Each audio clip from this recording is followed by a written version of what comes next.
Hello, I'm Dr. Thompson Akwo Ntuba, international political leader, physician, communicator, editor of Health and Development magazine, in subspecialized in global health communication, MedCom or medical communication. And during this month of October, we are talking and bringing awareness on breast cancer and its issues. And I want to shout a salute to all our pink ladies out there. We thank you for all the work that you do. If this looks like a breast, there's no problem, because I'm sure some people are beginning to realize today that maybe breast is an aesthetic organ of the body. There's less emphasis on it being a mammary gland, and there's more on that which beautifies a woman. Depending on the size, the shape, or whatever, women take pride in showing their breasts, which is a good thing. You know, just like people take pride in showing parts of their body after they have exercised well and things like that. So there's nothing wrong with that. People do cosmetic surgery. They have silicone or whatever they put in there in order to make their breasts firm, and plastic surgery, and a lot of money is gone on that. People are left to their choices, what makes them feel good. That's okay. So what I want to say is, just like we have this, you may begin to see changes on parts of your breast. So one of the ways that they want you to pay attention to your breast so that you can know how healthy it is when it's causing you problems is to look.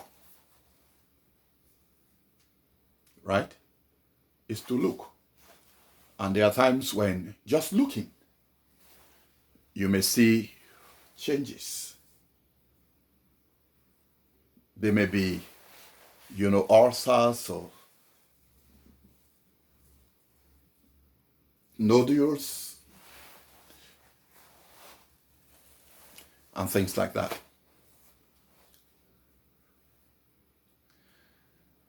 So let's imagine that this is a breast. This is a pink breast. Let's imagine it's a breast. We could look at the breast, knowing what a normal breast always looks like, and see changes when there's a change. So even when you're having your shower, you're bathing, and all of that, I want to ask you to have this tendency of looking, because that will make a difference. Because we emphasize screening. We emphasize screening in breast work. As I say, haven't practiced medicine extensively, curative medicine, before I move out into global health. And people ask me, do you still practice medicine? Oh, yes, I do.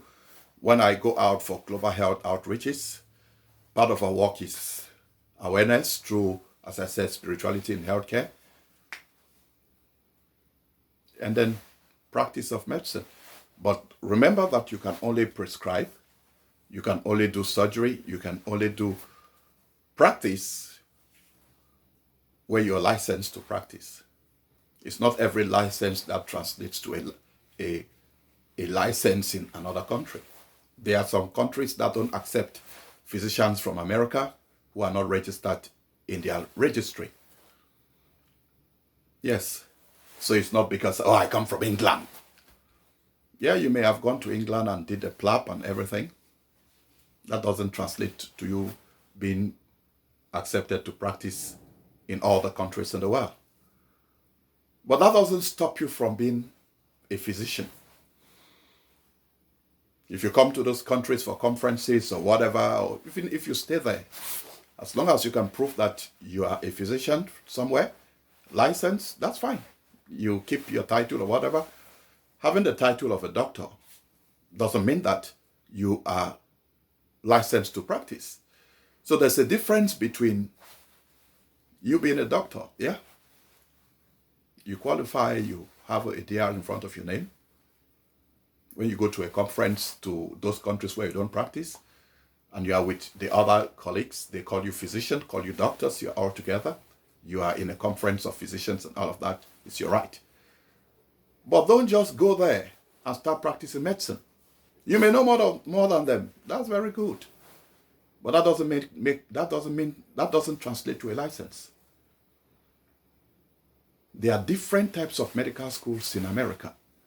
There are some medical schools that you don't just want to listen to. There were times when people brought the grades in the 60s from America, they brought them to certain African countries, and they just threw them to the dustbin. I'm sure Americans also do that to other countries. But if people study the same books, they pass the same exams, they write the US LME, and they score even better than residents and people in that country, then you can begin to ask yourself, is it a function of their medical education? And most times it's true. There are some countries whose medical, in America, if you have a degree somewhere, you can go have a degree in history and then bring it and come and do 4 years in medicine. Well, if all you did was history, I don't think you'd studied enough medicine like somebody who did 7 years, 8 years in a medical school somewhere out of America. And then the system through the ECFMG and US LME course is also proven that there are lots of people who are coming from overseas, India, China, who are doing better. And especially because people love money, there are lots of people here who don't want to go to medical school. They just want to sandwich themselves within the medical system and run the insurance, medical insurance, and be collecting the billions of dollars while the doctors practice for them. And they sit in padded leather offices with air conditioned without going to anywhere, but they make millions and billions. That's fine. Originally, medicine was not a business. Today, we've capitalized it, made it into a business, and there's all types of things. People don't really practice medicine the way they should. That having been said, you should first be responsible. You are first responsible for your health. Many people come to me and they say, oh, you know, I know this. At times, patients may even know more than you about, when I say knowledge, they may have done a lot of research, read beyond even what, you see, physicians have a lot of diseases and syndromes that they have to study and that. So they are not going to spend 100 years on one little breast problem. So you may even know certain aspects about breast care and new researches and therapies and, you know, investigative drugs and commodities which are going on, which is a very good thing. But you should be able to have the basics, because let me tell you something. The medcom and medical and health education that most of you need is not very much explained in the leaflets that you are given after you've been taken care of or treated in a hospital by a physician. Many of the times it is nurses who bring those things, you know, and they just throw the papers at you. And how many people read those things? But they are very, very important for your care. And even if they read them, how many people really understand those things? That is why there is a need for education, which most physicians don't have the time to sit down. One of the things that I've done is, I love global health. I'm a certified expert and professional in global health in the USA. And I've never stopped to study, whether I'm doing my Harvard University studies online or any other studies from different universities. I've studied in many, many universities. If you go to Health Consulting International or INT.com and look at the different sections, you will see the different certifications that I've had over the years. And I never stopped studying. I waste and put a lot of money in that, because we've developed resources in a media company called Health and Development Magazine, which are a blessing to a lot of people. and we are still producing resources. I have attended most of the major global health conferences, whether the American Pediatrics Association, the Summit on Global Health, whether it is the veterinary experts, the meeting on One Health, name it, the dental meeting, the pharmaceutical meeting, the public health meetings, the global health, in all of those things. And we have multitudes, thousands of videos, and we are working on them, redoing them, producing documentaries on them, producing educational, informational materials on them, so that even when I am not alive, I will continue to be talking and to be teaching and educating the world on these issues. And I love that. In global health promotion, we've been looking at healthy cities. And so there are many of you who have seen me working with mayors around the world, not only in Britain. I remember Beatrice sitting and watching while I was talking to the Association of the Commonwealth Judges and Magistrates, Justices. And I was speaking to them on some global health issue. I told them that, yeah, even though I was around, I wanted to be part of that segment of the meeting, and they accepted. And so I was telling them some aspects of it. And she was just watching, because she has followed me around the world in seminaries and places, universities, and where I've been speaking. And so most times, Beatrice told people, oh, he's a natural. And so all that anxiety wasn't there. She knew that if I stand up to speak, there was something I had to say, and I was going to say it and communicate it properly. I don't like to talk, but I know how to talk. And that's why I have done politics very well, whether I'm talking to prime ministers or presidents, or being in the presidency, or the prime minister's office, or the vice chancellor's office, or among my friends. And a lot of people were like, oh, he talks too much and that. Oh, it may be. Because I know how to talk. And here I am talking. And some of you will not talk like me. Not because you're introverts. Because talking also is a form of a gift. And don't take it and throw it away. So those of us who are called to talk as Medcom specialists, as global health communication specialists, are also trained extensively on how to go about communicating risk. That's why I have been talking to mayors, to governors, parliamentarians in the United States, traveled to almost all the 50 states in these past 2 years on COVID-19. Work with Dr. Tedros, the Director General of the World Health Organization, Anthony Fauci, Dr. Pez, calendar of Memorial Hermann.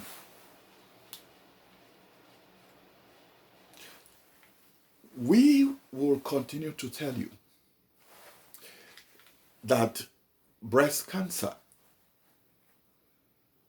is not an immediate death announcement.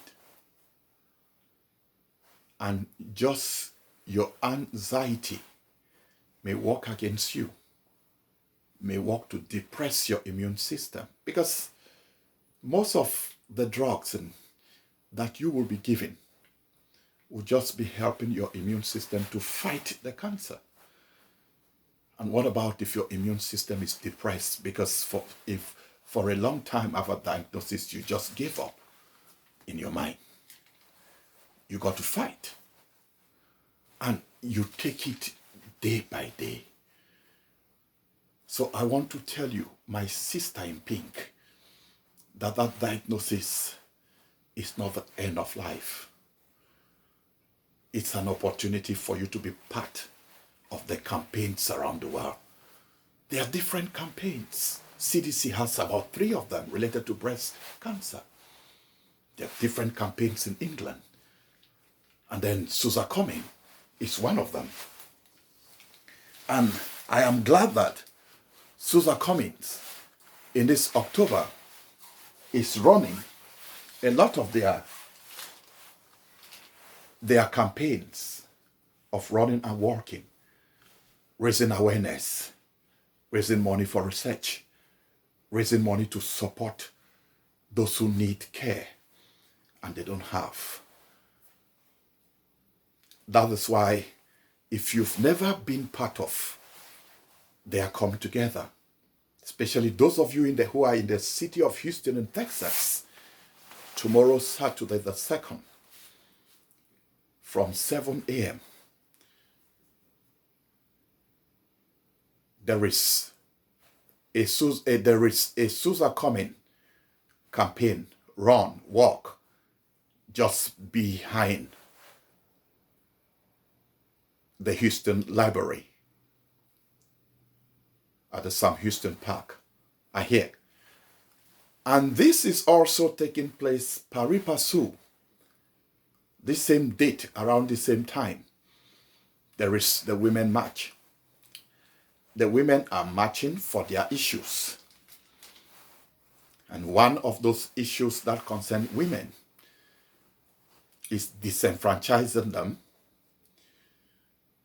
by the different election laws which have been passed in different state assemblies or legislatures. Some of them want to talk about abortion as part of women's health issues. They want to talk about their reproductive rights. These women are not from one party. Some of them are apolitical. And I repeat, some of them are there are people in America who are don't assume that everybody in America belongs to some party. No. Some of them are apolitical. Some of them are socialist, moderate party women. Some of them are Republicans who believe in this issue. And some of them are Democrats. Some of them are the Black Party members. Some of them are Black Lives Matter. Some of them are White Lives Matter women. Some of them are Blue Lives Matter, the police women.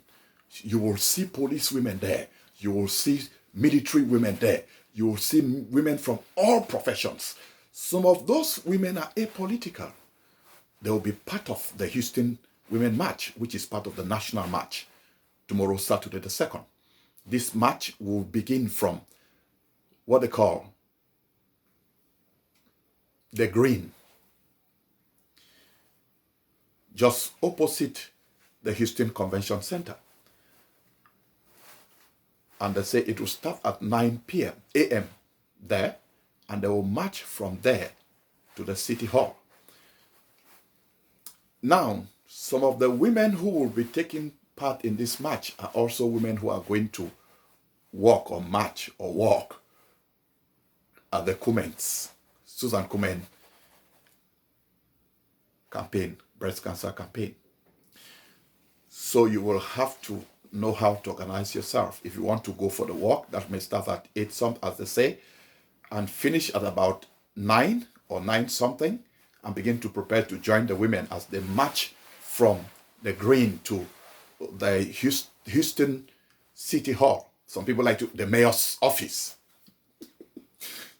Yeah, the City Hall hosts the mayor's office, but the City Hall is not the mayor's office. The mayor has an office in the City Hall. Inside the City Hall is the hall of the council. The councillors also have offices in the City Hall. So it will take place in City Hall compound or environment. There will be different women speakers from some of the different groups I've talked about. This would also be an opportunity for you seeing the pink amidst the women marching for the Women March. I don't know whether they came together and organized it together and decided that, oh, it should be on that day. But all the same, good luck. And may the different vendors who come out to bring awareness about the different health and medical commodities which are there and what they do, which is quite different from others, and what is new. We also want you to visit their booths when you are there. And so go to the Susan Cummins site and participate. I thank the women for all they are doing for the fight, the global fight against cancer. Thank you.